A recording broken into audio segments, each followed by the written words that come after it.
Gonna go have a reckless lunch real quick.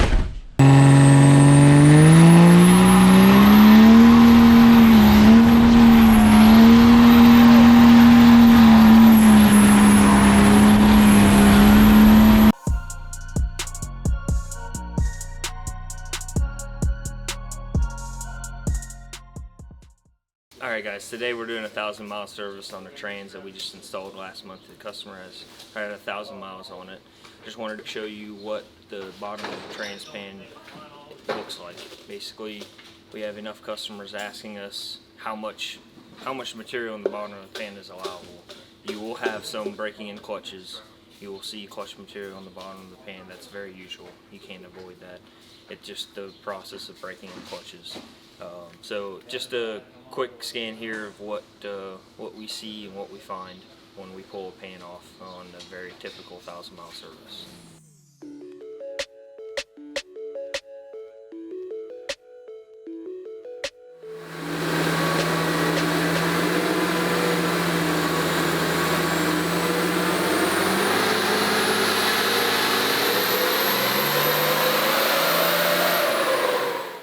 Alright, we have Mike Garber's truck on the dyno. It's a 2008 68 truck. He has stock injectors with 50% nozzles on them, an Exergy Sportsman CP3, and a stock turbo. Just flashing a tune on it to see what kind of power we can make out of it. We're having a few issues after making a few pulls. It's not making the boost, so we're going to boost check it, and then hopefully we can find something there, and then we will fix it and go from there.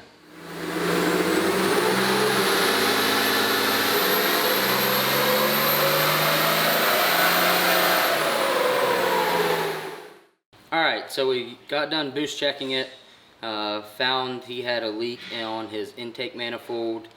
His intake horn only had 5 bolts, and the 6th one in the middle was leaking pretty bad, so I ended up plugging that with a bolt, and we ended up making 525 horsepower on max effort tune. He's wanting a little bit more power down the road, and with his stock turbo he is planning on either going with a Fleece Cheetah or a 2nd gen swap with a 463, and then probably will end up bumping to a little bit bigger injector and a bigger CP3. So for now, he's happy with those numbers, and we'll get it off the dyno and send him on the way.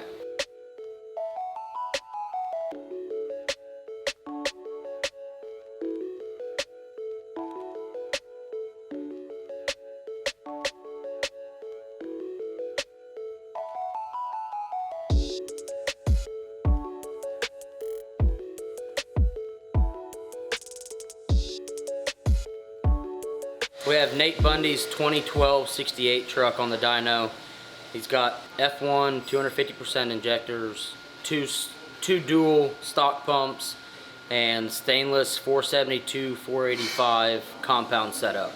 The motor's got Apex rods, Apex girdle, 625 head studs, valve springs, push rods, stock head. So pretty much we're gonna push it, see what kind of power we can make, and go from there.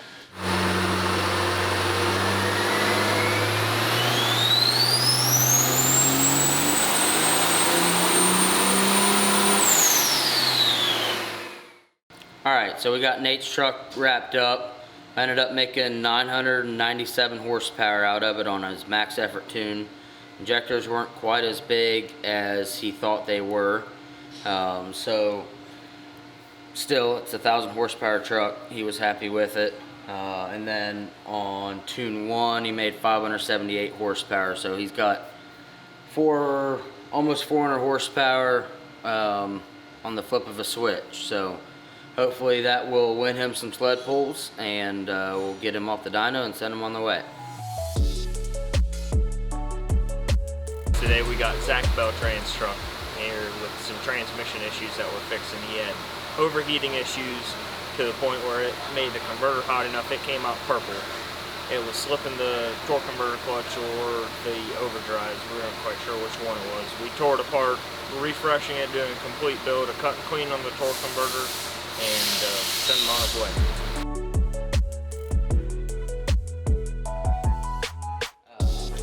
All right, we have Cole Carvina's 2006 truck on the dyno. It's 48 RE, 100% injectors, dual fuelers, and a 476. See what kind of power we can make out of it once we get a tune flashed in it, and we'll go from there.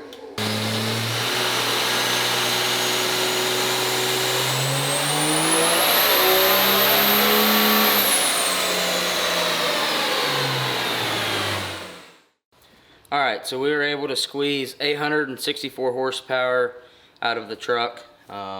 With it having a 476 on it, it was a little bit lazy on the low end, so I needed to get more RPMs to be able to spool it better. And so that's why it only made 1,300 foot-pounds of torque, since we were starting the run at 2,800 RPM to be able to get it to light. And then so that was max effort tune. On tune 4 it made 793 horsepower, tune 3 made 707, and tune 2 made 616.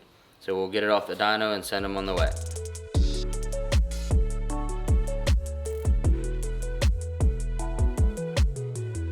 Alright guys, we got Vic Bem's truck here. We did a swap on this a few weeks to a month ago.